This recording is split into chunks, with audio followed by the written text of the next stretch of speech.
तो स्वागत है फ्रेंड्स आप लोगों को एक और नए वीडियो में। उम्मीद करते हैं आप सारे लोग काफ़ी अच्छे होंगे। तो फ्रेंड्स अभी हम लोग रिएक्शन देने वाले हैं एक वीडियो पे जिसका जो टाइटल है वो काफ़ी इंटरेस्टिंग होने वाला है। एंड टाइटल उसका ये है कि यार भारत पे काफ़ी ज़्यादा प्रेशर होने के बावजूद, काफ़ी दबाव होने के बावजूद भी रशिया के खिलाफ उन्होंने वोटिंग नहीं करा है। तो वीडियो काफ़ी इंटरेस्टिंग होगा यार। आप लोग को भी पता है यार कि इंडिया और जो रशिया की दोस्ती कितनी गहरी है। तो वीडियो काफ़ी इन्फॉर्मेटिव होने वाला है। देखते हैं क्या कुछ होता है वीडियो में। तो फ्रेंड्स आप लोग वीडियो में लास्ट तक जरूर से बने रहिएगा। तो हेलो फ्रेंड्स, मेरा नाम है राजीव। मेरा नाम है शिल्पा। तो फ्रेंड्स अगर आपको हमारा ये रिएक्शन अच्छा लगता है तो आप हमारे चैनल को सब्सक्राइब करें, वीडियो को लाइक करें, उसको शेयर भी कर दें। तो चलिए फ्रेंड्स फटाफट से वीडियो को शुरू कर लेते हैं।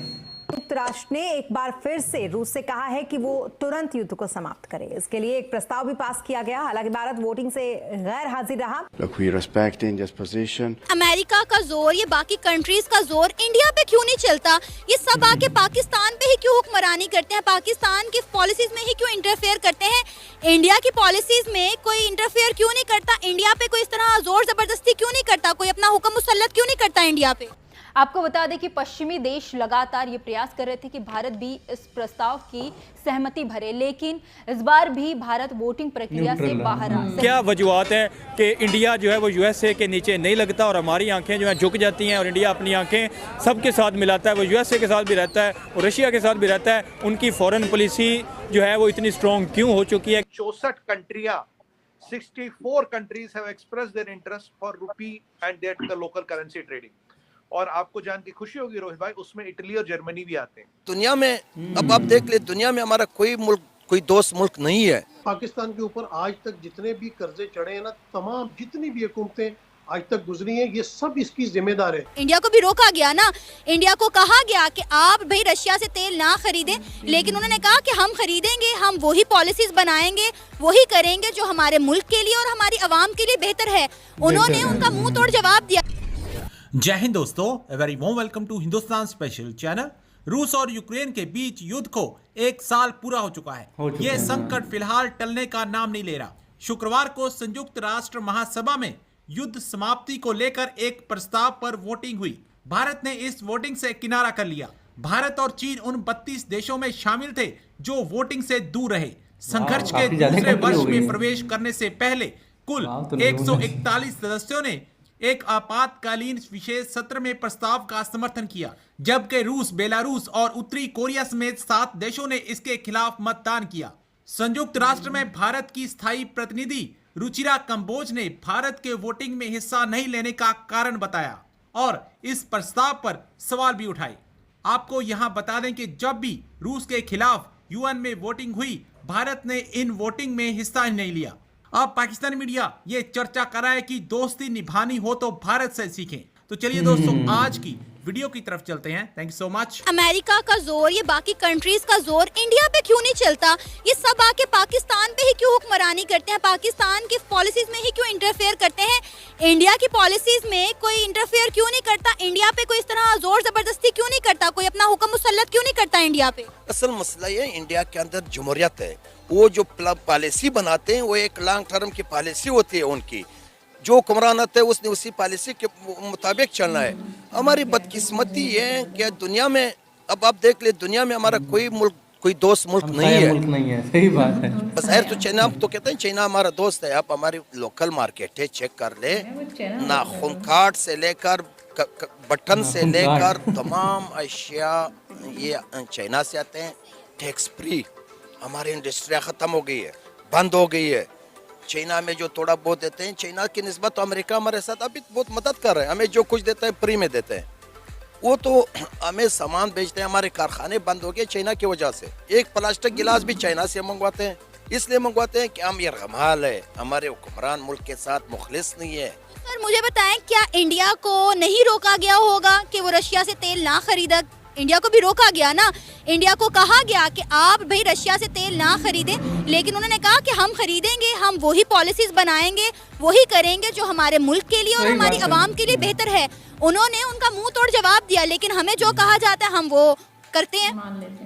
मजबूरी का नाम महात्मा गांधी। फिर वही बात है कि इंडिया एक रियासत है, एक जमहूरी मुल्क है। वहाँ पे एक रियासती इदारे मौजूद है, उनकी पॉलिसी होती है, वो आज़ाद है, खुद मुख्तार है। अब इंडिया चाइना की बॉर्डर, क्योंकि वो पहले कहते हैं पहले इंडिया फिर दूसरे मुल्क। हमने कभी अपने मुल्क के लिए सोचा ही नहीं है। देखिए रोहित भाई, 3-4 ये बात तो है भाई। जो हमारा यूपीआई है, यूनाइटेड पेमेंट्स इंटरफेस, ये ऑलरेडी 18 कंट्रियों में माननीय है। It is working in 18 countries. 34 कंट्रियों के साथ रुपी में ट्रेडिंग की बात हो गई है। वाह, 12 कंट्रियों के साथ फिर एमओयू यूपीआई को लाने का हो गया है। तो 18 और 12 आपके हो गए करीब 30 कंट्रियां।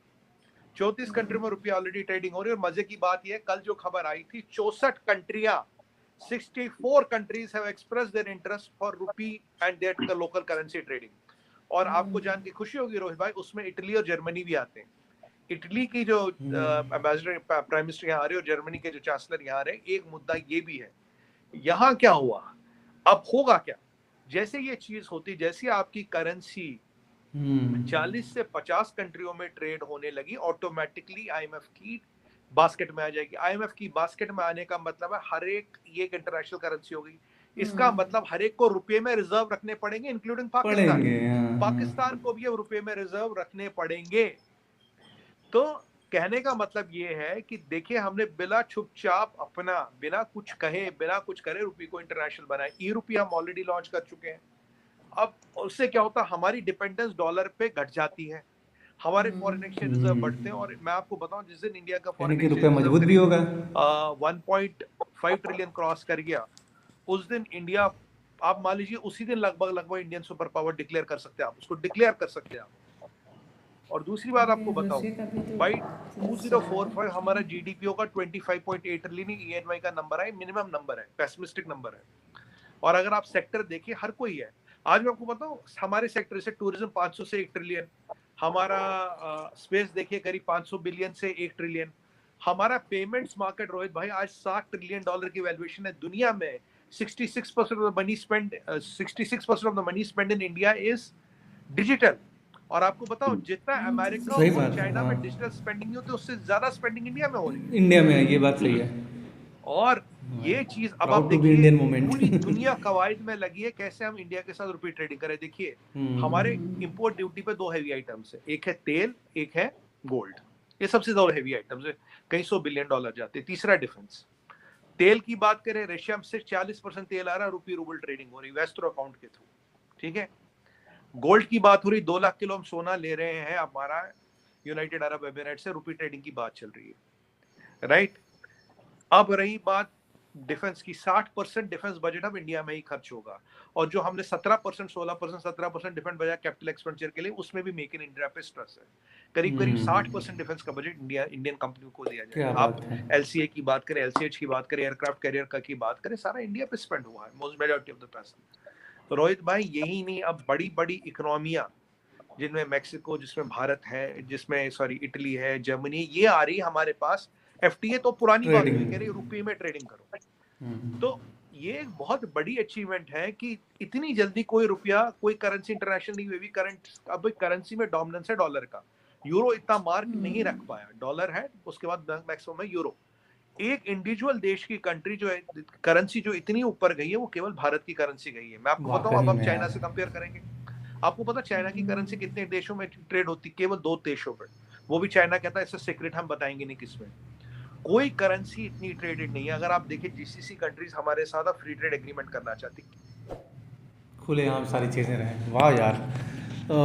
तो भाई वीडियो ख़त्म हो गई, लेकिन यार एक चीज़ तो मानना पड़ेगा भाई लोग कि मोदी जी के आने से कहीं ना कहीं जो हम लोग की फॉरेन पॉलिसी है बहुत अच्छी हुई, वो बहुत तगड़ी हुई है भाई। और जैसे मेरा भी एक मित्र है, वो न्यूयॉर्क में रहता है, अमेरिका में रहता है, तो मेरी उससे बात हुई तो उसने भी बताया यार कि अब जो भारत की एक जो वैल्यू है ना, वो अमेरिका भी उस चीज़ को मानता है। तो जो छवि है यार, जो फॉरेन पॉलिसी, इसी को ओवरऑल फॉरेन पॉलिसी हम लोग बोल रहे हैं कि दुनिया में जो इमेज है अपनी इंडिया की, वो बहुत बेटर हुआ है यार। तो ये तो मानना पड़ेगा। तो ये जो फॉरेन पॉलिसीज़ हैं हम लोग की, जो रुपए वाली जो बात बता रहे थे, ये अगर सच में यार अगर ऐसी चीज़ें हो गई और रुपए में अगर ट्रेडिंग होने लगा, तो यार वाकई में अपना जो रुपया है एक तरीके से डॉलर के टक्कर का हो जाएगा भाई। रुपए की वैल्यू इतनी बढ़ेगी, मजा ही आ जाएगा यार, देश का एक अलग ही रूप दिखेगा अपने को। एकदम इंटरनेशनल करेंसी हो ही जाएगी। और जिस तरीके से रशिया की बात करें और इंडिया की बात करें, तो रशिया हमेशा इंडिया का साथ देता है और इंडिया भी हमें देना भी चाहिए, और इंडिया देता भी है। तो अच्छा न्यूज़ था, ये जानकारी अच्छी लगी। और जिस तरीके से हमारा रुपया का बढ़ रहा है और यूपीआई पेमेंट के थ्रू जैसे अलग अलग कंट्रीज में होता जा रहा है, 64 कंट्रीज में जैसे बता रहे थे। तो ये भी काफ़ी अच्छा मोमेंट है और बहुत अच्छे दिशा में कहीं ना कहीं हमारा देश अब आगे बढ़ रहा है। वाकई में यार। और पाकिस्तान को लगा लो जिस तरीके से बोले थे, तो वाकई में यार पाकिस्तान में क्या ही कुछ है कि अब इंसान वहाँ पे जाएगा, निवेश करेगा। देखो यार, कहीं भी इंसान अगर कोई पैसे वैसे कहीं भी इंसान अगर लगाता है, निवेश करता है, तो जाहिर सी बात है कि वहाँ अपना फ़ायदा भी तो देखता है यार। कोई भी कंपनी, कोई भी इंसान पैसे क्यों कहीं इन्वेस्ट करता है? इन्वेस्ट इसीलिए करता है ताकि उसको रिटर्न मिले। वेस्ट थोड़ी करना अपना पैसा कि कहीं लगा के छोड़ दो, उसको खत्म करना है। लगता है कभी अपने विषय में नहीं सोचा, पाकिस्तान में सोचा। दूसरे लोग आते हैं, जैसा जैसा बताते हैं वो वैसा करता जाता है, कोई फंसाता है वो फंस भी जाता है और लास्ट में स्थिति ऐसी फंसी। वही बात है कि ओवरऑल पाकिस्तान में अगर कोई इंसान पैसा लगाएगा तो वो वेस्ट हो जाएगा, वो इन्वेस्ट नहीं होगा। इन्वेस्ट होगा तब रिटर्न मिलेगा, वहाँ जो लगाएगा उसका वेस्ट हो जाएगा। तो इसलिए पाकिस्तान में हमें नहीं लगता कि कोई भी पैसा नहीं, अरे यार उनको कोई लोन नहीं दे रहा है, पैसे नहीं दे रहा है, इन्वेस्ट करने की बात ही छोड़ दो। लेकिन हम बात करें अगर अपने इंडिया की यार, तो वाकई में यार मोदी जी की जितनी तारीफ किया जाए उतनी कम है भाई। मतलब नो डाउट यार, डिजर्व करते हैं मोदी जी, जो अपनी फॉरेन पॉलिसी है, इन सारी चीज़ों को अगर देखा जाए तो नो डाउट रोजगार कुछ चीज़ें हैं अपनी मुद्दा जो अपने देश के अंदर है, कहीं ना कहीं वो उसका भी सॉल्यूशन मिलेगा। जहाँ तक हम लोग को उम्मीद है कि सरकार इतना अच्छा काम कर रही है तो ये सारी चीज़ें भी करेगी। जिस तरीके से रोड का और भी सारा काम हुआ है, तो नो डाउट इस फील्ड में भी काम होना चाहिए, क्योंकि भाई जो नहीं है उसको तो नहीं बोलना ही पड़ेगा, है कि नहीं। तो ये थी ओवरऑल वीडियो यार। क्या कहना आप लोगों का? हम लोगों को तो सुन के बहुत मज़ा आ गया और भी न्यूज़ देखेंगे हम लोग इससे रिलेटेड। आप लोग क्या कहना है इस वीडियो के बारे में फ्रेंड्स? आप लोग हम लोग कमेंट करके जरूर बताएं। एंड हम लोग मिलेंगे इसी तरीके से फिर किसी नए वीडियो में। तब तक के लिए जय हिंद, जय भारत, वंदे मातरम।